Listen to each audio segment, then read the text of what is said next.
കലോത്സവ വേദികളെ ഹരം കൊള്ളിക്കുന്ന മത്സര ഇനമാണ് ഒപ്പന. മണവാട്ടിയും തോഴിമാരുമെല്ലാം പുതിയ കാലത്തെ പഴയ കാഴ്ചകളിലേക്ക് ആസ്വാദകരെ കൂട്ടിക്കൊണ്ടുപോകും.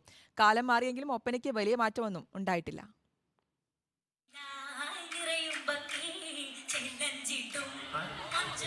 വേദിയിലേക്ക് എത്തുന്ന ഏവരും കഴുതചട്ടങ്ങൾ കൃത്യമായി പാലിക്കാൻ ശ്രദ്ധിക്കേണ്ടതാണ്.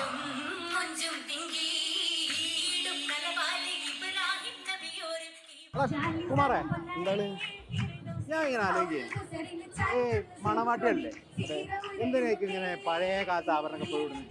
നിങ്ങളെ സംശയമല്ല, സംശയത്തിൽ ഇതുവരെ തീർന്നില്ലേ? സംശയം ഉണ്ടാവില്ലേ? കാലം മാറി, അതിനനുസരിച്ച് ഡ്രസ് ഇതൊക്കെ മാറ്റിക്കൂടെ? നമുക്ക് സംശയം തീർക്കാം. ഒരിടത്ത് തന്നെ നേരിട്ട് പോയി ചോദിച്ചാളാ. മണവാട്ടിന്റെ അടുത്ത് നേരിട്ട് ചോദിക്കാലോ. ചോദിച്ചാളാ. നടക്കുവോ?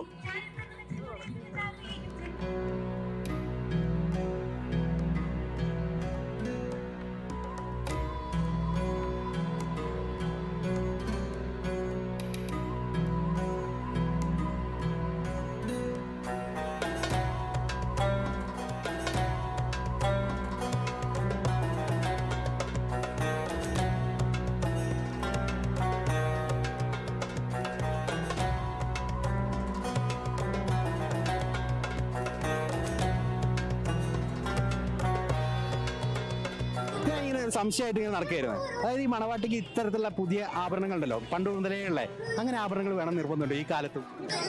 നിർബന്ധം എന്താ വെച്ചാൽ എന്നാലും നമുക്കൊരു കല്യാണത്തിന്റെ വൈബാണല്ലോ നമുക്ക് ഇവിടെ വരുന്നത്.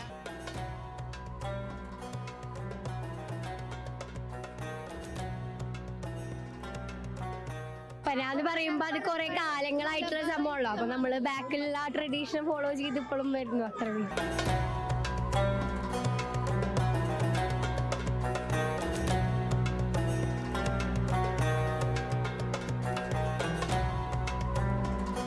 പക്ഷെ ഞാൻ എന്റെ നാട്ടിലൊന്നുള്ള മണവാട്ടിയെ ഇങ്ങനത്തെ ആഭരണത്തിൽ കാണാറില്ല. നിങ്ങൾ കാണാറില്ല? ഞാനല്ലേ, അത് ന്യൂജൻ, ഇത് മുമ്പത്തെ മണവാട്ടിയല്ലേ. വേദിയിൽ പഴയത്, ഇപ്പൊ പുതിയത്. അതിൻ്റെ ഇടയ്ക്കാണ് ഓൻ്റെ വരവ്. മണവാട്ടീനെ ഒന്ന് കാണണം. എന്നാ പിന്നെ ഒപ്പന നടക്കുന്ന വേദിക്ക് മുന്നിലേക്ക് തന്നെ പോയേക്കാം. ചെങ്ങായി ഒരേ നോട്ടാണല്ലോ. ഇനിയിപ്പോൾ മൂപ്പേർക്ക് എന്താ പറയാനുള്ളതെന്നും കൂടി നമുക്കൊന്ന് കേട്ടു നോക്കിയാലോ. ഇഷ്ടം എന്താ അറിയില്ല, അങ്ങനെയാണ്. കുമാറേ, എന്താണ് സംശയം? ഒരു കഥയില്ലാതെ മനസ്സിലായി. സംശയമൊക്കെ തീർന്നിട്ടില്ലേ?